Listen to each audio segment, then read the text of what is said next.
Okay, so today we have another great guest to kick off the new year, our first guest in the new year, John Porcari, who is the former Deputy Secretary of Transportation and currently the Port Envoy to the White House Supply Chain Task Force. He's going to give some brief remarks. He'll be able to take just a couple of questions. I'll just note at the top, I have a hard stop at about 5 of 1, so we'll try to get around to everybody in the room as well. With that, I'll turn it over to you.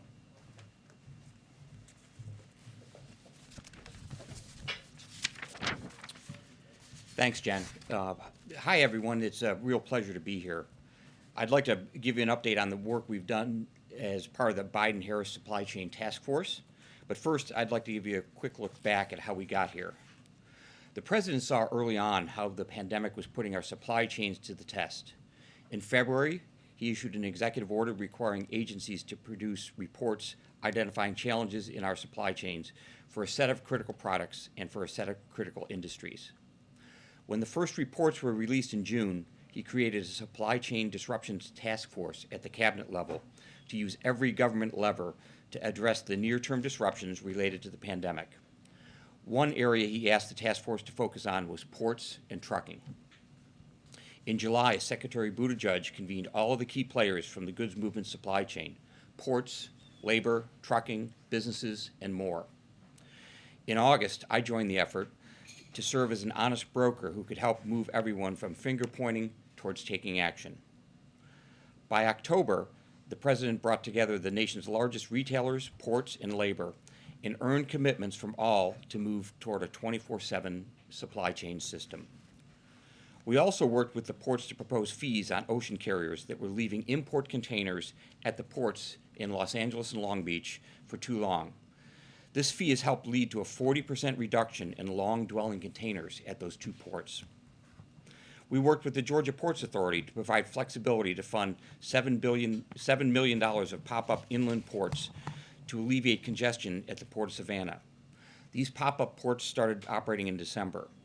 The Port of Savannah has also seen a drop in long-dwelling containers and ships at anchor outside its port. And there have been several steps we've taken in between to help get empty containers removed, to generate commitments from leading retailers to move their cargo during off-peak hours, and working with the state of California to support infrastructure projects. There's still challenges, and Omicron could surface more, which we're closely tracking. When bottlenecks emerge in the global supply chain, it can take more time for goods to reach store shelves, which can lead to price increases. That's why the President has taken such aggressive action to alleviate these blockages, and we've seen significant progress. First, we were able to sustain a record-breaking holiday shopping season. As you can see, our preferred measure of goods on shelves, inflation-adjusted retail inventories without autos, rose 0.5% at the end of November compared to the end of October to not only exceed pre-pandemic levels, but also hit the highest monthly level recorded since 1992. Consumers also received 97 to 99% of their packages on time or with minimal delays from the U.S. Postal Service, FedEx, and UPS. Second, as we begin the new year, the ports of Los Angeles and Long Beach announced a new fee on long-dwelling empty containers, building on the success of the fee imposed on long-dwelling import containers in November. This should help further unclog our ports. Third, we're ramping up efforts to ensure U.S. exporters are treated fairly. The Port of Oakland, for example, announced new actions to improve U.S. exports, particularly agricultural exports. Fourth, we're monitoring potential Omicron-related disruptions at ports overseas and at home while working to prioritize the movement of medical supplies at the nation's ports, working closely with the Biden-Harris COVID response team. The impact of the Omicron variant may continue to unfold, and will remain focused on supporting the public health response, building on our progress to help ease bottlenecks in critical supply chains, and ensuring consumers have the goods they need. I'll be happy to take some questions. Thanks so much. One, can you lay out in detail what effect you are seeing that the Omicron variant is having on the ports? And kind of what are you seeing? What are you hearing from officials? In the very short term, there have been some increased outages from longshore workers and others. So far, that has not disrupted operations. As you saw early in the pandemic, there are procedures in place in terms of personal protective equipment and safety measures for the workers at the ports, and those will be ratcheted up as needed. But as we stand here today, the ports and the supply chains are operating at record levels. Okay, and then I guess just my broader question, in the view of the supply chain task force, have these supply chain pressures peaked? It's hard to tell if the supply chain pressures have peaked. I think what is clear is the pandemic laid bare what was the underlying reality, which was the supply chain was stressed even before the pandemic. And we clearly have changes to make to build a more durable, resilient supply chain. One of the great things that's happened is with the passage of the bipartisan infrastructure law, some of the physical infrastructure upgrades to infrastructure that was built by your parents and grandparents can actually be updated through that infrastructure program. Trevor? One of the questions that's come up from the trucking industry is about whether vaccine mandates are restricting worker supply in that area. Is that something that you've seen? Is that still a concern? Well, first, we know that vaccines work, and with 200 million Americans vaccinated, it's a big step forward. Throughout the supply chain, whether it's truckers, longshore workers, distribution centers, or any other part of the supply chain, we're working hard towards vaccination, which is the real protection for Americans. Going forward, we've been working with individual industries to make it as easy as possible to get vaccinated. Thank you so much. Thank you for being here. The Virginia Department of Health said on Tuesday that it's experiencing supply chain issues with getting COVID-19 tests, rapid tests. Can you speak to what's being done to address that issue, not just in Virginia, but all across the country? And do you anticipate it being a problem in terms of getting the 500 million tests that the president wants to bring online? Well, first, I think what that illustrates is that it's the global supply chain, and it's a global COVID issue that's affecting all countries. We have a procedure in place to prioritize medical supplies as needed. If you'll see in today's White House blog that there's an example of, within the last week, of medical supplies being prioritized by the ocean carrier, by the longshoremen, the railroads, the terminal operators to move those supplies. We're working closely with the COVID task force as they designate those priorities. We have a procedure in place starting with the place of manufacture of those medical supplies to identify them early as they're put in containers, make sure those containers are separately identified, are what we call block stowed in a position on a ship where they can be the first off, and then are prioritized for unloading. That would have to happen, obviously, on a priority basis. But do you anticipate that the distribution of the 500 billion tests that the president is looking to bring online could be slowed down? We're working hard to make sure that those tests are there when they're needed. And together, this supply chain, with the millions of people that work on it, have met the challenges so far. We expect to continue to do that. Jada? Hi, thanks. You mentioned the Port of Oakland coming up with a short-term measure to alleviate some of the pressure on the agriculture exporters. Is there a long-term plan to help ease some of those same pressures on the ag industry? Yeah, it's a great question. Many people focus on the import of goods to the U.S., which is important. Exporting goods of all kinds, including agricultural projects, is every bit as important. The Port of Oakland partnership that we have is focused on both the short term and the long term. In the short term, making sure that agricultural exports that go out in containers are not disadvantaged by the global dislocations in supply chains. And in the long term, making sure that everything from the ocean carrier service that brings those American exports around the world to the physical facilities at the Port of Oakland and other ports are in place. Again, it's a great example of where the bipartisan infrastructure law can help build the infrastructure that we need today rather than relying on yesterday's infrastructure. Ebony, I'll be the last one. Thank We'll you. invite you back. Thank you for taking my question. Very quickly, the American Trucking Association has said that there's about 80,000 truckers, shortage of truckers. And so how is that feeding into this disruption? And what is the administration doing to kind of compound those effects of the shortage of truckers? Well, first, Secretaries Walsh and Buttigieg have been working hard to make sure that that trucking as a profession is more appealing, and it's not just recruiting new people to trucking; it's retaining the truckers that you have. Whether it's internship programs where you don't have to pay for the training to become a trucker, which make it more appealing, or quality of life, quality of job life issues where people are more interested in staying in the profession.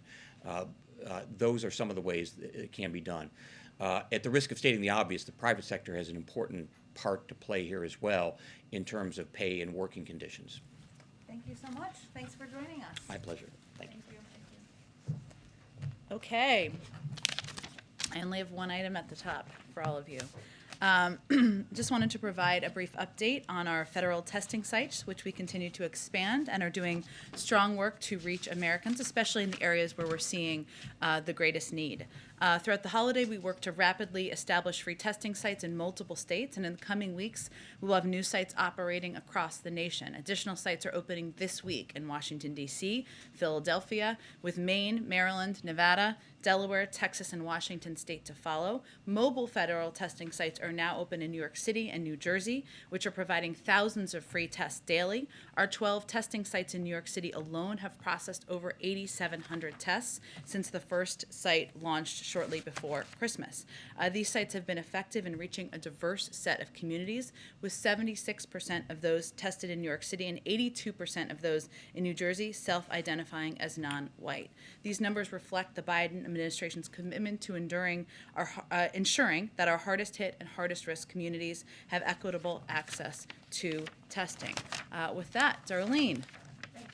I wanted to start with Chicago. Can you tell us if the White House or the Education Department or the administration at large is doing anything to help get teachers and students back into school there?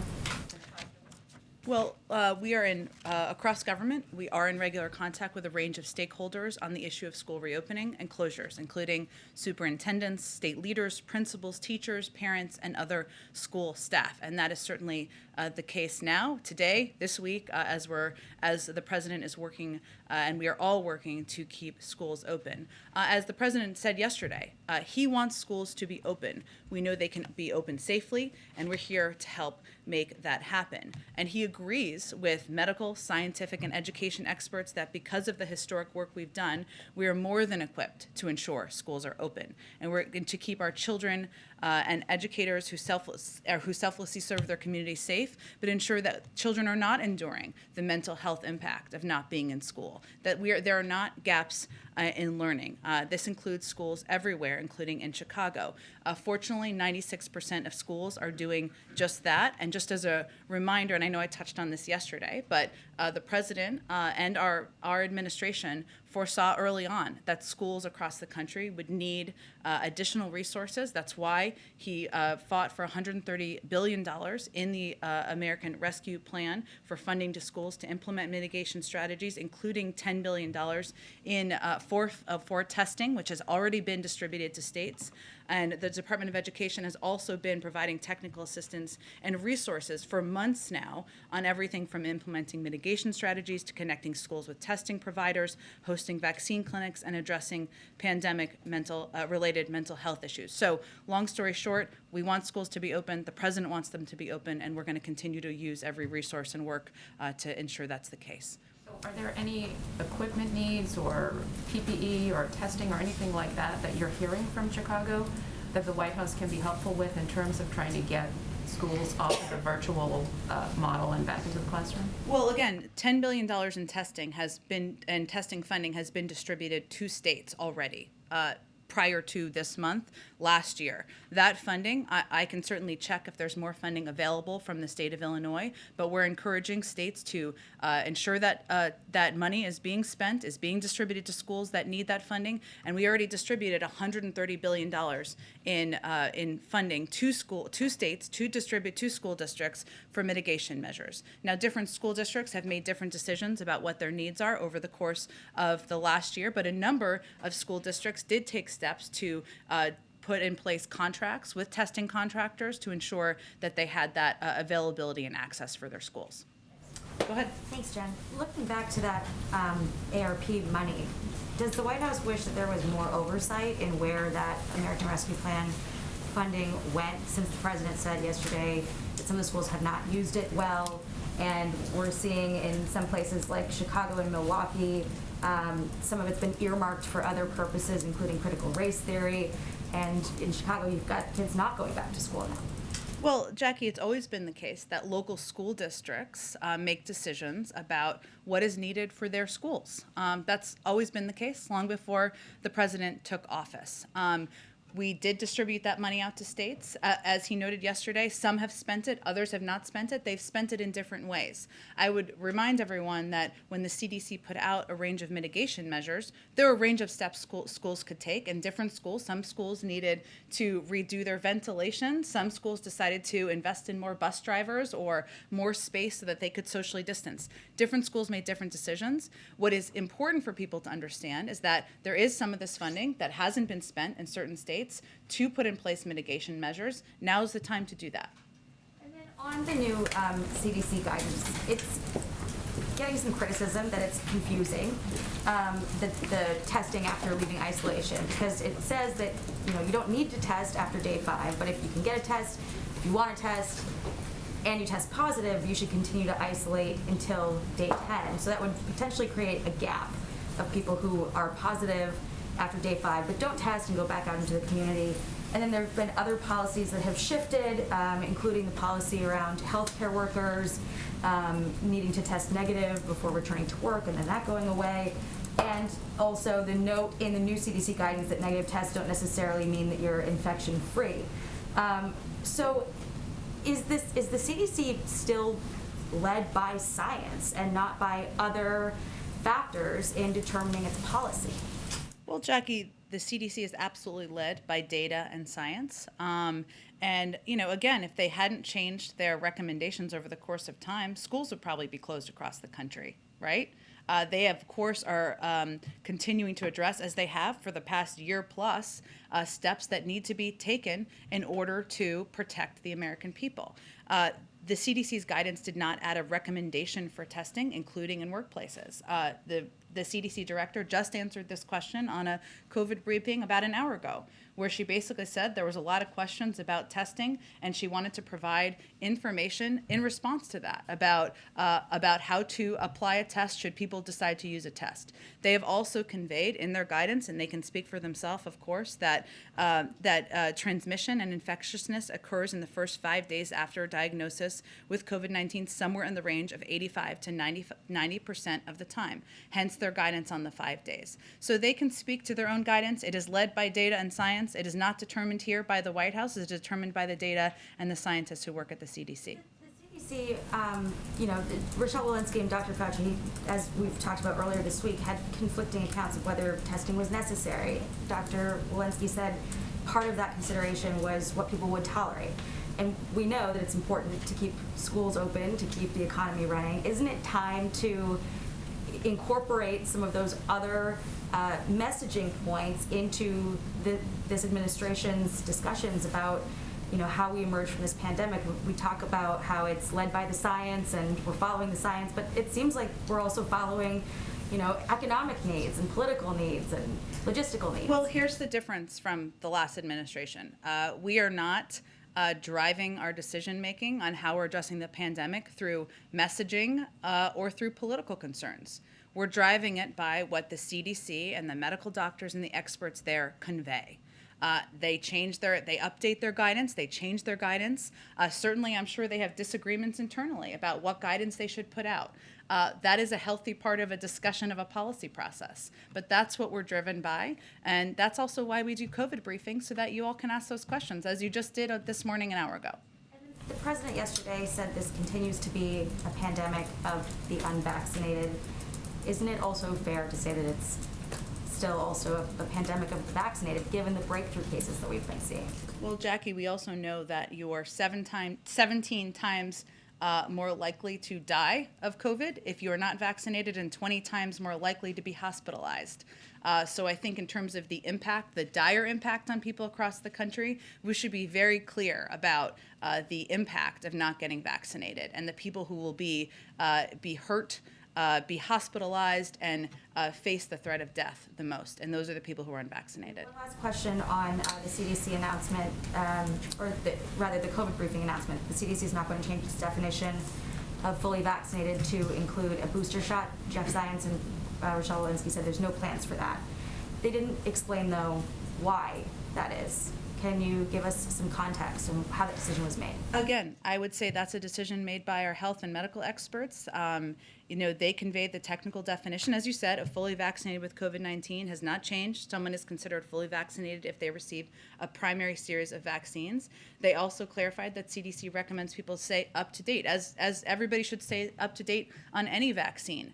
If your kid needs a vaccine, when you go to the pediatrician and they say you got a 5-year, a vaccine at 5 years old, you kind of hold your breath because you don't want to have your kid get a shot, but you keep it up to date, and that's what they're recommending. But they can speak to their own decision making. Go ahead, Trevor. Jen, so next week I know we've got these 3 tracks of talks with Russia. Yeah. One is U.S.-Russia, one is NATO-Russia, another is broader European security talks.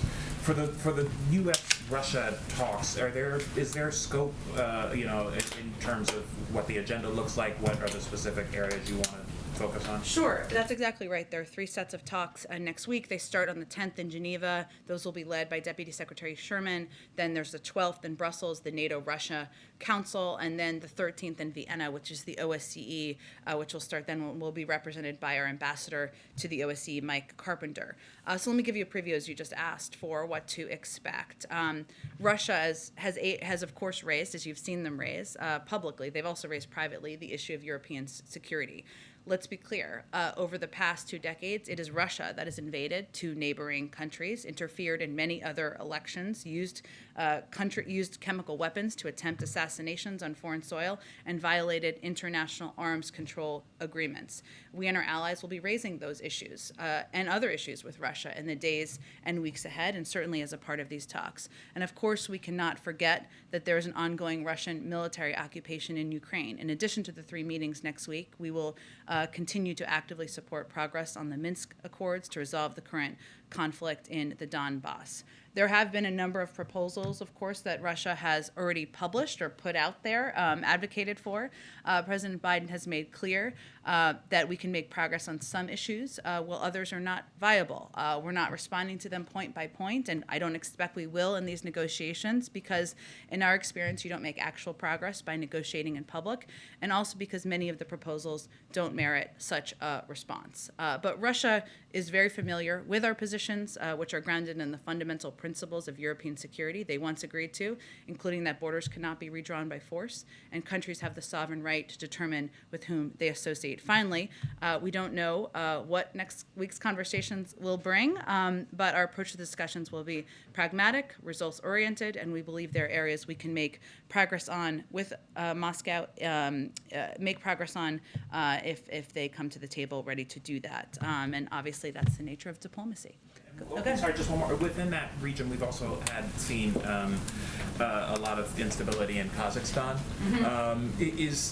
Is that something that the White House has a position on? Yeah, we have obviously, as you noted, we have seen that, and we're monitoring reports of protests in Kazakhstan. We support calls for calm, for protesters to express themselves peacefully, and for authorities to exercise restraint.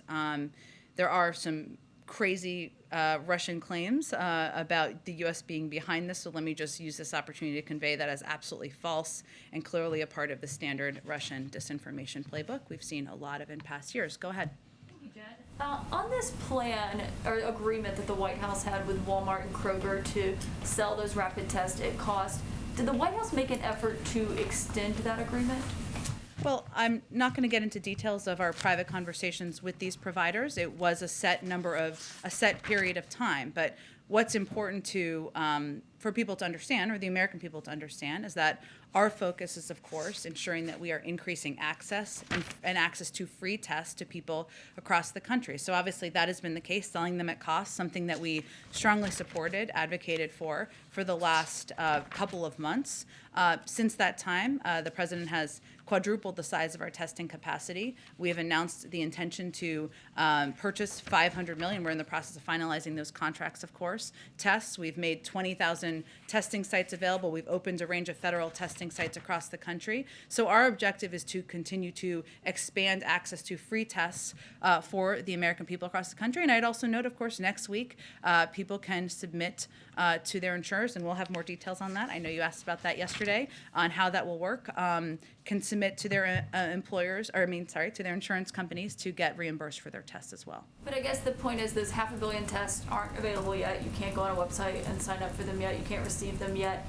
You can't yet file a claim with your insurance company to be reimbursed for the tests that people have been buying. And so I'm wondering, since the president has had the CEO of Walmart here at the White House before, they have a pretty close relationship since he took office, why he would not try to extend that agreement that they had with Walmart, that the White House had with Walmart, to keep those tests a little bit less expensive than they already are. Well, I'm not going to detail private conversations, but I will just reiterate that next week people can get reimbursed for their tests. I just announced at the top of this briefing a number of additional federal testing large sites that we're opening. We have 20,000 free testing sites across the country, and we are very close to being able to announce put up the website so people can order, if they desire, free tests to be delivered to their homes. So we are very close to continuing to expand access to free tests, and that's what our focus is on. And of course, we certainly believe, and our focus continues to be, that we don't want any American to be in positions where tests are only available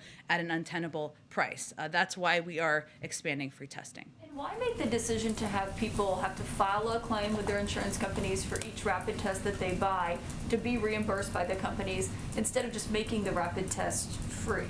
We are making the tests free. This is an additional step. We're making them 500 million of them free to people who want tests, and we'll continue to build on that. But this is another step people can take. 150 million Americans who are insured to get reimbursed by their insurance companies, and I expect we'll have more on that in short order. A few other questions I have. Tomorrow the president is going to speak on Capitol Hill. Is he going to address his predecessor's role in the riot?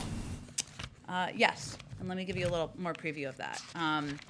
So in addition, and I know I noted this yesterday, but I think it's important for people to let me briefly reiterate, the president is going to speak to the truth of what happened, not the lies that some have spread since, and the peril it posed to the rule of law and our system of democratic governance. He will also speak to the work we still need to do to secure and strengthen our democracy and our institutions, to reject the hatred and lies we saw on January 6th, and to unite our country. I'd also note that President Biden has been clear-eyed about the threat the former president represents to our democracy, and how the former president constantly works to undermine basic American values and rule of law. And President Biden has, of course, spoken repeatedly about how the former president abused his office, undermined the Constitution, and ignored his oath to the American people in an effort to amass more power for himself and his allies.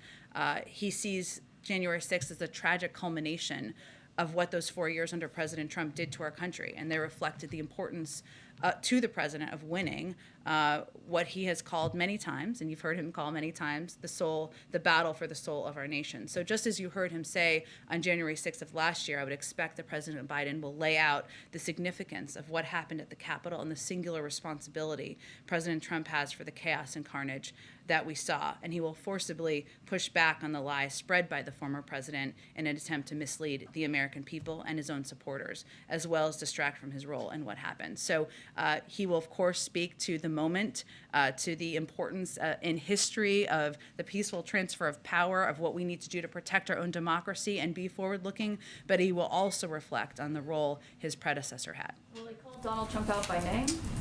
we'll see. We're finalizing the speech, but I think people will know who he's referring to. One more question.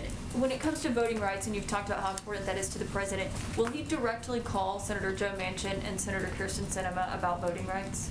He is in touch with a range of members of the Senate, including those you've mentioned, about a range of topics that are of a priority to him, including voting rights. But we're not going to outline more details from here. Has he been in touch with them this week? I'm just not going to outline more details of private conversations from here. Go ahead, Kristen. Jen, thank you. Before I get to what's happening in Washington, I'm wondering if the president has been briefed on the tragic fire in Philadelphia. We know that 13 people so far have been killed in that fire. I have seen those reports, absolutely devastating, a number of children, but I will have to get an update on if he's been briefed. I know they were just coming out as we were coming out here. Okay, thank you. Going back to the CDC and the new guidelines, they have come under criticism with a lot of parents, teachers, other folks saying they're just flatly confusing, and that there was a clarification put out yesterday that doesn't feel much like a clarification. And I guess the question is, does President Biden have confidence, and is he satisfied with the job that the CDC is doing? He has confidence in the scientific expertise, the medical expertise of the team at the CDC, and he believes the American people had a desire, a need for us to address this pandemic led by data and science, and that's what he's going to continue to rely on. One of the things that people are focusing on is this idea that people can decide whether to get a test. You were just asked a version of this, but I guess the question is, why should it be up to individuals to assess their own symptoms or whether they even have symptoms? Again, I think, Kristen, I would encourage you to ask the CDC director and the CDC any specific questions about their guidance. They're determined and issued by them. Senator Schumer, Majority Leader Schumer, said yesterday that he expects negotiations to resume shortly in the near term between the president and Joe Manchin about Build Back Better. Do you have, I know you were asked about this yesterday, but let me see if I can get an update from you. Any timeline or guidance on when those discussions might start, and will they just start in short order, or is voting rights the priority right now?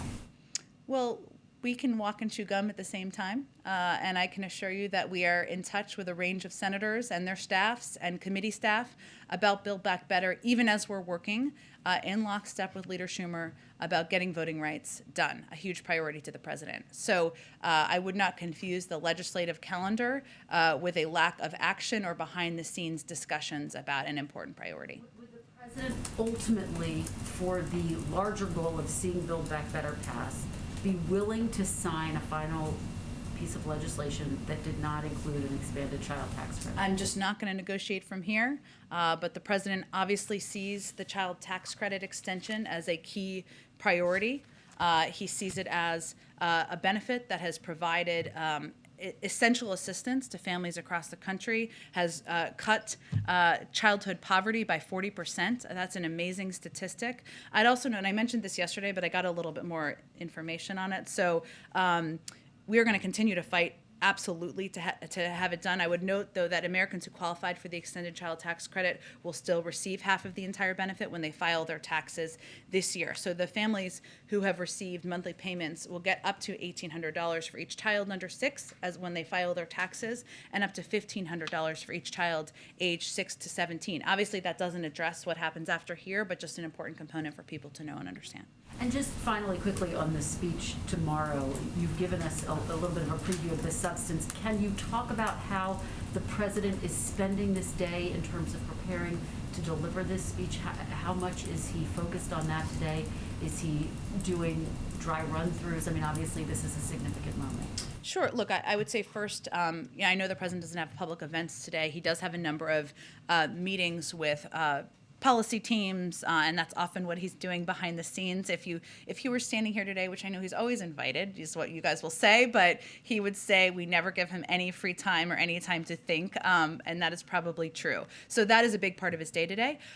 He is obviously very personally involved in what he's going to say tomorrow, and as somebody who served 36 years in the Senate, he watched in horror as many people who were in Congress that day, whether they were members or staff or people who just had been working in the Capitol building for some time, at what a dark day that was in our democracy. It hit him personally, and I think the role of the former president in this, the role, and unfortunately the silence and the complacency of a number of far too many, not every, but far too many member of the Republican Party in the time since then in perpetuating the big lie has stuck with him as well. So I would say that of course he's involved in the writing of any major speech he gives, in feedback, and conveying whether it's meeting the moment of what he wants to say, but certainly tomorrow the significance of it is something that he feels personally about. Go ahead. On the idea of some fresh spending for COVID relief for small businesses, first of all, can you share some reaction to that? And then also, would the White House be open to spending for restaurants, COVID relief for restaurants, or would the president be opposed to that? Well, as you know, we did a major relief package that included helping restaurants just last year. We are in constant discussions with Congress and leadership about the needs of the American people, whether they are small businesses or restaurants or people sitting in their homes as we continue to fight the pandemic, but don't have any new prediction of pending or new pending requests or specific requests, and wouldn't predict that at this moment in time. Federal Reserve on the surge, does the White House have a clear idea from Senator Manchin how he would vote on some of these nominations? Has the president been running some of the names by him to see how he feels? I'm just not going to have an update on that for you. Okay, and then a question on some big tech legislation. Sure. Do you know if the president supports the House package of antitrust bills to rein in big tech? I know that they were brought up in June. Yeah. Has he asked the speaker to bring any of those bills to the floor? So here's where we are. The president's view is that the history of the country suggests that strong antitrust laws have been a key to American technological leadership and preeminence. And for generations, our approach has been to expose our main tech firms to more competition. The president has been very clear in his view that we need more competition in the tech industry. That's his fundamental view. You saw that in the executive order on competition he signed in July. And his view is that over the past 10 years, the largest tech platforms have, as they've acquired hundreds of companies, including alleged killer acquisitions meant to shut down a potential competitive threat, that's not a healthy place for the system. And the large platforms, the large platform's power gives them unfair opportunities to get a leg up on small businesses that rely on them to reach customers. The president also called on federal agencies like DOJ and the FTC to use their existing tools to tackle these problems in the executive order. I know you're specifically asking about the legislation. He's encouraged to see bipartisan interest in Congress in passing legislation to address the power of tech platforms through antitrust legislation and to protect privacy. I don't think we've done a statement yet of administrative policy on this particular legislation, but we're in discussion, and we are encouraged by the bipartisan interest in doing something about this. Go ahead. Question on climate. I'm sure you saw Senator Manchin's comments yesterday, positive about reaching a deal on climate. What is the White House's reaction to that? And is there a possibility that that could be sectioned off and reach a separate deal on that? I'm not going to have any direct reaction to Senator Manchin's comments, which were extensive, and he frequently talks to the press, which of course is a good thing. But I would say that a key component of the president's Build Back Better agenda is climate and addressing the climate crisis. That's how he feels. It's vitally important to him. As you know, there's a significant investment in addressing the climate crisis in the bill and legislation that we have been working on with Congress on. And that's important because while we have taken a number of steps from the administration with the power he has as president, tackling super pollutants, phasing down HFCs, rallying the world on methane in Glasgow, standing with auto workers and America's big car manufacturers to roll out plans to boost electric vehicles, putting America on track for 1 of every 2 cars sold to be zero emissions. These are important steps he's taken on his own. We know that working with Congress on legislation is vital and important to reaching our objectives, to reaching our goals, and to really making an impact. But I'm not going to negotiate from here on what the specifics are with members of Congress. And 2 questions on voting rights. Does the White House have a response to Senator McConnell, who was critical of the focus of voting rights on January 6th, that this was, this day was being used to push Democrats' agenda of voting rights? And then secondly, does the president plan to address voting rights tomorrow, and will he address specifically the filibuster and changing the rules of the filibuster? Sure. Well, I would say first on the speech tomorrow. I can't believe it's tomorrow. But the speech tomorrow, he will touch on voting rights, but he will have more to say on that soon in a longer format. And the speech tomorrow is more focused on the day, what it means in our history, and the role that some have played in continuing to perpetuate the big lie and perceptions in the country. But he will touch on it. I would note, as it relates to specifically the filibuster, in March, just to go back a little bit here, because I expect we'll be talking about this more, the president said he had, quote, an open mind about dealing with certain things that are just elemental to the functioning of our democracy, like the right to vote, like the basic right to vote. We've amended the filibuster in the past. He's also said previously that senseless obstruction would be a big factor for him, and I think there's no question, objectively, Republicans have not once but 4 times obstructed basic legislation that should not be partisan, but is about upholding our Constitution as they simultaneously attack the most fundamental American right, the right to vote. He also said back in December that if necessary, he supports a rule change to uphold the sacred right of Americans to vote. And this is reflective of the fact that while he is a creature of the Senate and somebody who respects the history of the Senate, he wants the Senate to function. And he wants to move towards and is open to rules changes that will help the Senate function. So I expect he'll have more to say about that, but I just wanted to note a couple of the things he said, including right before Christmas. Sorry, you said a longer format down the line. Is there another speech planned on voting rights? We'll have more to say soon, but he'll have more to say tomorrow, past tomorrow, in another format about voting rights. Go ahead, Emily. I wanted to kind of piggyback on what my colleague was just saying, because I was wondering, does he plan to visit the Senate at all and do a full federal speech on reform, just as he did when he went to the House regarding the infrastructure bill? Can we see that? And back on the speech again, I know you can't give out everything, however, in calling out Trump, is he also going to speak directly to his own party that have stood in the way of the filibuster? Well, again, I would just note that tomorrow, while he will touch on voting rights, is not a speech about voting rights. And he will have more to say about that soon. In terms of the location and the format, I don't have anything to preview for you at this point in time. But I think you can expect he will make a passionate case for voting rights, as he has done on a number of occasions in the past, and he will do that soon. I want to ask a quick question on COVID. You're talking about the tests that are going to be available free online. What is the administration doing to confront communities, underserved communities that don't have broadband access, that are going to have trouble getting and ordering these tests online? What is the administration doing on that end?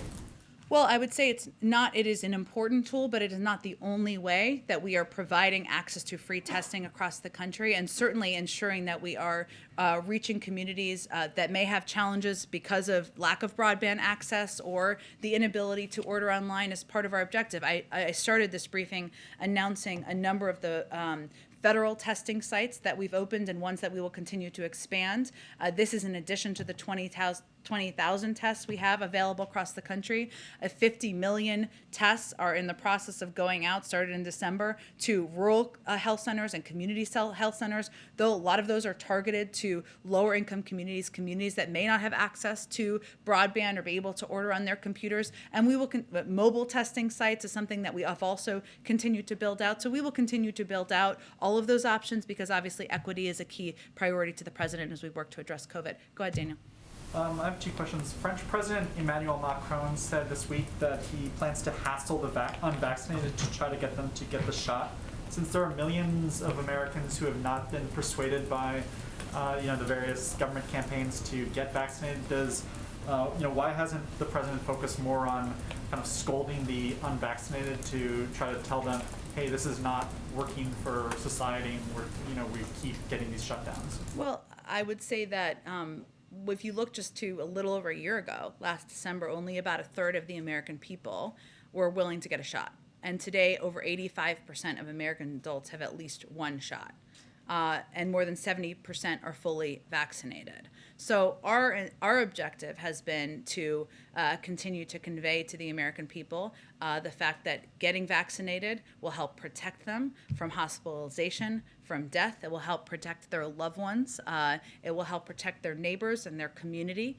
And we've had a great deal of success in that.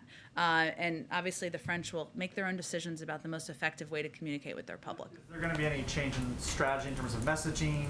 You know, you guys have had like the Jonas Brothers and others, but like, what do we, Joe Rogan? More Jonas Brothers. I would say, Daniel, that our approach to date has been that we have looked for trusted messengers. And some of them may have been people who supported President Biden, and many of them were not. And it's been important to us to reach communities, meet people where they are, including with voices. Some of them have been local officials. We found, and this is no surprise to most people who've been covering politics, but local officials, local leaders, pediatricians, they are often the most trusted voices in communities, but also to work with voices of people who, again, may not have voted for the president, but can be effective in helping encourage people to get vaccinated.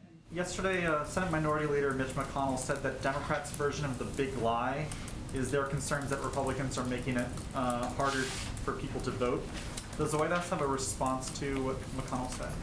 Well, I would just say facts are facts, and when you make it harder to vote, you make it harder to vote. So let's just give a couple of examples. Michigan Republicans have been replacing members of county boards of canvassers who voted to certify the 2020 election results and are replacing them in some cases with individuals who ascribe to the big lie. Georgia passed a law that allows the state legislature to control the state election board and in turn allows the state elections board to remove local election officials who manage the voting and counting process.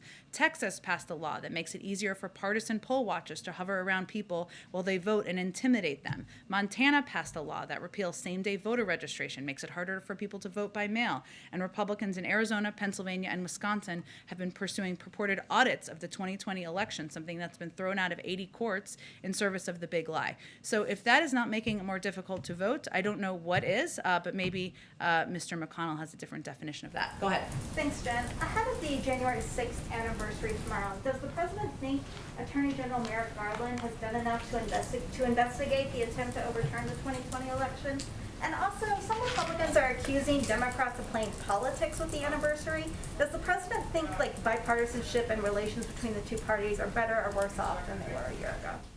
Well, on the first one, we do something different here. We leave any decisions about investigations to the independent Justice Department, something that the Attorney General naturally demanded, and the President wanted to in his Justice Department and his Attorney General.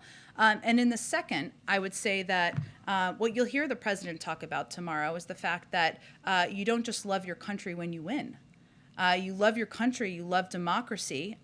In any scenario. And what is most disappointing to him is that there has been a silence and at times a complacency by far too many Republicans who have sat by and defended the big lie and perpetuated misinformation to the American public. That is not meant to be a partisan. That is meant to be a statement of fact and an important reminder to people of the history of our democracy in this country, and I think that's what people will hear from him tomorrow. I just have to get quickly around here because I want to get to everybody. Go ahead. I have a question on testing. You started by talking about testing capacity and increasing testing capacity. I'd like to know if the administration, federal government, is doing anything to increase testing processing. We've seen the lines of people waiting, but they're also waiting a long time to get those results, and that keeps society from moving forward. So what is the administration doing to help with that processing gap? I know that question was just asked on the COVID briefing. It's a very good question. I believe they said they'd look into more information, so let me see if they have more on that. Okay, one more question for you.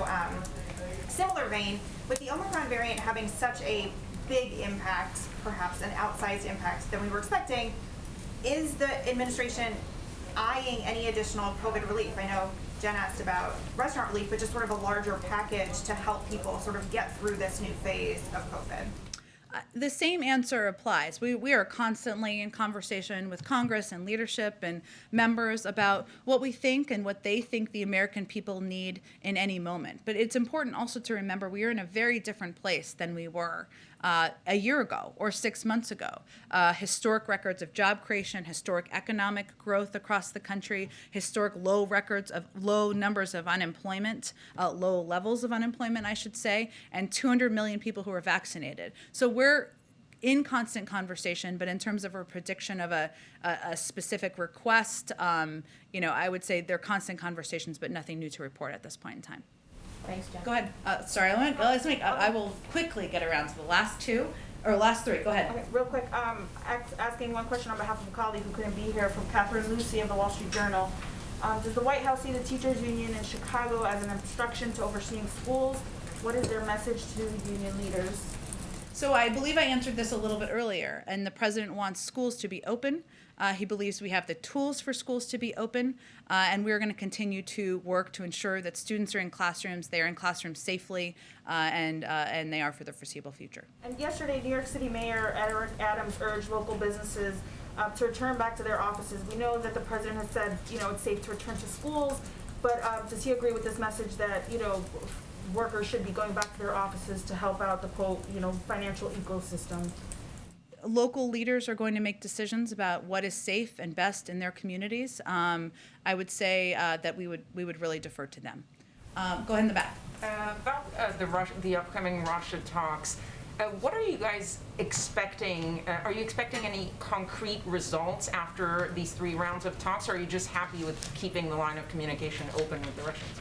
Well, I think, and hopefully I gave a pretty extensive preview of what we expect, or what we are going to into the discussions, the 3 sets of talks to accomplish, but I'm not going to make a prediction of what's going to come out of them at this point. And just a quick follow-up, there's a lot of focus on if Russia does indeed invade Ukraine, we will have very harsh consequences for the Russian government. What about the status quo? What is the White House's position on if things don't change and they don't invade Ukraine? Well, we are continuing to provide defensive assistance to Ukraine. We've been providing assistance, and we will continue to do so in the weeks and months ahead. And that is building on, of course, when President Zelensky was here. And we will continue to discuss, work in close coordination with our partners and allies in Europe as we work to reduce and de-escalate the situation on the border. Go ahead. Thank you, Jen. I have one follow on testing and then Sure. one separate question. The follow is, you say the CDC is driven by data, but I'm wondering what role the data about just the sheer availability of tests at this exact moment in time is playing in the guidance that they're offering. And once those 500 million tests and all of the various tests that the White House is procuring, once those come to market, could we see the guidance change? Well, Dr. Walensky answered this question on the COVID briefing and said specifically it had nothing to do with access to tests. And actually, there's a wide expansive, we're continuing to expand the number of tests that are available, but it's not an issue with tests, their guidance. A child who has simply been exposed to COVID in school is going to participate in a test to stay in school program, but someone who has actually had COVID is not required to test to re-enter society. Well, again, I would point you to the CDC to answer any specific questions on their guidance. It's driven by their own data and their own scientists. And then on Build Back Better, CNBC and Change Research conducted a poll in late December asking various demographics about some of the legislation that's been proposed, the state of the economy. Pure independents, the group of voters that secured the election for President Biden, they give the president a D across the board on economic issues, and only 30% say that Build Back Better will grow the economy and create jobs. What is your own internal polling telling you about whether independents want Build Back Better and whether you should recalibrate for a different set of policy proposals? Well, without getting into internal polling, I will tell you that Build Back Better, as you know, hasn't passed yet. And we are working to get it passed. And what we see in a lot of polling is that people like the components of the bill, but they don't know exactly what's in Build Back Better and what it means. And it's always easier to sell a package to the public once it's passed. So we are hoping we are going to get to that point. That is our objective. I would note that the economic data is very strong right now in a lot of areas. Economic growth, job creation, low unemployment. We also understand that the way people are experiencing, the American public is experiencing a life right now is through the prism of a pandemic that is we're almost 2 years into. They're tired of it. They're fatigued by it. While it has been an unpredictable, historic pandemic, they want it to be over. And their experience with the economy is inherently tied to that. We understand that it's less about data and more about what people are experiencing in their day-to-day life. It doesn't look normal. They're worried about there being labor shortages and there being canceled flights or not enough teachers in school because of the spread of Omicron. We understand that. So our focus right now is on doing everything we can to continue to fight the virus. We think that is the biggest driver in making people feel better about their daily experiences and better about, we know, the progress that's been made in the economy. Thanks so much, everybody. We'll see you tomorrow.